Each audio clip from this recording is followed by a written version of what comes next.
సాతానుకున్న చెడ్డ లక్షణం ఏంటిదంటే ప్రేమల దేవుని బిడ్డలారా, గతించిపోయిన విషయాలు, జరిగిపోయిన విషయాలు, చేదైన విషయాలు, అపజయం పొందిన విషయాలు, నిన్ను కృంగిపోయిన విషయాలు, నువ్వు ఎక్కడెక్కడైతే దేవునికి వ్యతిరేకంగా నడుచుకున్న విషయాలు ఉన్నాయో అవన్నీ మాటి గుర్తు తెచ్చి మనల్ని ఒక భయంలోనికి, ఒక నిరుత్సాహంలోనికి, మనం ఒక పరాజయం, మనం పనికిరాని వారమని, దేవుడు మనల్ని ప్రేమిస్తలేడని, దేవుడు మనల్ని క్షమిస్తలేడని, అదో రకమైన చేదు అనుభవంలోకి మనల్ని నడిపిస్తూ ఉంటాడు. కానీ దేవుడు అలా కాదు ప్రేమల దేవుని బిడ్డలారా.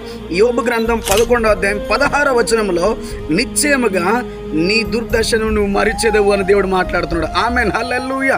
ఇది వరకు చేదైన మనుషులు అన్నారేమో, లేదంటే ఈ సొంత బంధువులు అన్నారేమో, ఆత్మీయులే నిన్ను అన్నారేమో, నీ ప్రక్కనున్న వారే నిన్ను అన్నారేమో ప్రేమల దేవుని బిడ్డరా, అవన్నీ నువ్వు మర్చిపోయేలాగా దేవుడు చేయబోతున్నాడు. ఆమేన్, హల్లెలూయా. మరలా జ్ఞాపకం చేసేది సాతానుడు, నీవు మరలా జ్ఞాపకం ఉంచుకోనకుండా చేసేది దేవుడు. ఆమేన్. కాబట్టి ప్రేమ దేవుని బిడ్డరా, నీవు ఖచ్చితంగా ఆశీర్వదింపబడి దీవించబడబోతున్నావు. దేవుడు నిన్ను నడిపించి దీవించునుగాక. ఆమేన్.